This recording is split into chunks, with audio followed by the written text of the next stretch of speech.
Viral বক্তা, তার বেতন আধা ঘন্টায় 1 লক্ষ। আধা ঘন্টায় যে 1 লক্ষ টাকা নিয়ে যাচ্ছে, এ কি হালাল নিচ্ছে না হারাম নিচ্ছে, এও কিন্তু আমরা চিন্তা করি না। বাংলাদেশের বিরাট একটা জনগোষ্ঠী ইসলামিক শিক্ষায় শিক্ষিত যারা, তারা অনেক পিছনে পড়ে রয়েছে। আদৌ কি কোনো ইসলামিক দল অথবা ইসলামিক ব্যতীত কোনো দল তাদের কথা চিন্তা করে? প্রত্যেকটা দল তার জনগোষ্ঠীকে উজ্জীবিত করে ন্যায় ভিত্তিক ইসলামিক অথবা ইনসাফের রাজনীতি করার জন্য প্রবঞ্চিত করে প্রত্যেকটা কর্মীকে। দেখেন, একটা ভাইরাল বক্তা, তার বেতন আধা ঘন্টায় 1 লক্ষ।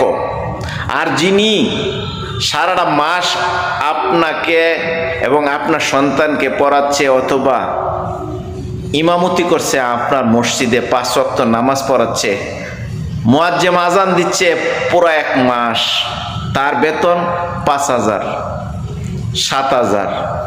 আর ভাইরাল একটা বক্তা, উনি আধা ঘন্টায় 1 লক্ষ টাকা নিয়ে যান। কোথায় ইনসাফ? আদৌ কি কোনো ইসলামিক রাষ্ট্রে যারা চিন্তা করতেছেন আইন চালাবেন, তাদের দ্বারা আদৌ কি কোনোদিন কোনো একটা আন্দোলন করছেন যে যিনি মসজিদের ইমাম মুয়াজ্জিম থাকবে তাদের বেতন 5,000, 7,000 টাকা হবে কেন? তাদের কি সন্তান, তাদের কি সংসারে কেউ পেট ভরে ভাত খাওয়ার কোনো ইচ্ছা অধিকার নাই? আদৌ কেউ চিন্তা করে না। শুধুমাত্র সবাই ইসলামকে উজ্জীবিত করবে। বিবেক তো আপনার আমার আছে।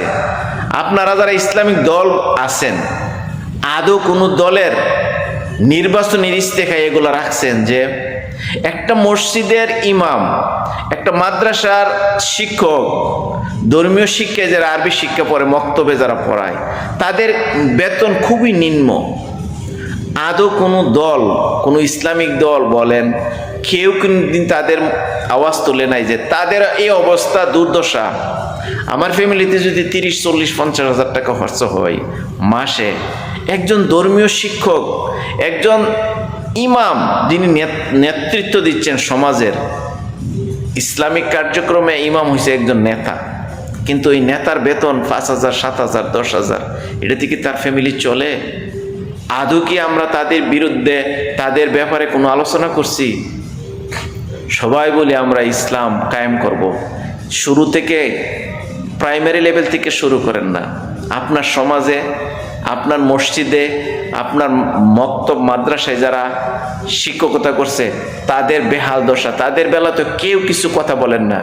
শুধু আপনার দলকে উজ্জীবিত করার জন্য যেভাবে আন্দোলন নামছেন, কোনো রাজনৈতিক দল, ইসলামিক হোক আর বে ইসলামিক রাজনৈতিক দল হয়েও, কেউ কোনোদিন ধর্মীয় শিক্ষকদের ব্যাপারে আলোচনা আনে না। শুধুমাত্র একজন ভাইরাল বক্তাকে আধা ঘন্টায় যে 1 লক্ষ টাকা নিয়ে যাচ্ছে, এ কি হালাল নিচ্ছে না হারাম নিচ্ছে, এও কিন্তু আমরা চিন্তা করি না।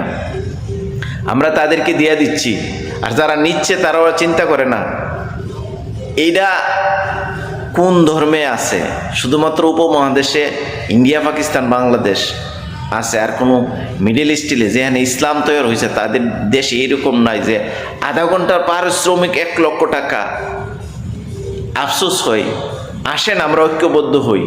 সমাজ গড়তে গেলে এখানে যারা ইমাম নেতৃত্ব দিচ্ছে, সমাজকে ধর্মীয় শিক্ষক হিসাবে যারা সমাজটাকে উজ্জীবিত করবে, তাদের বেলা আমরা আওয়াজ তুলি যে তাদের নিম্নে একটা ধর্মীয় শিক্ষক অথবা একটা ইমামের, একটা মসজিদের ইমাম, তাদের বেতন নিম্নে যে 20 থেকে 30 হাজার টাকা হয়, তার ফ্যামিলিটাকে নিয়ে জেনে চলতে পারে, এই আওয়াজটা আমরা সমাজে তুলি। আমরা শুধু ইনসাফ আর ন্যায় ভিত্তিক আর রাজনীতির বড় বড় বুলি রেখে লাভ নাই।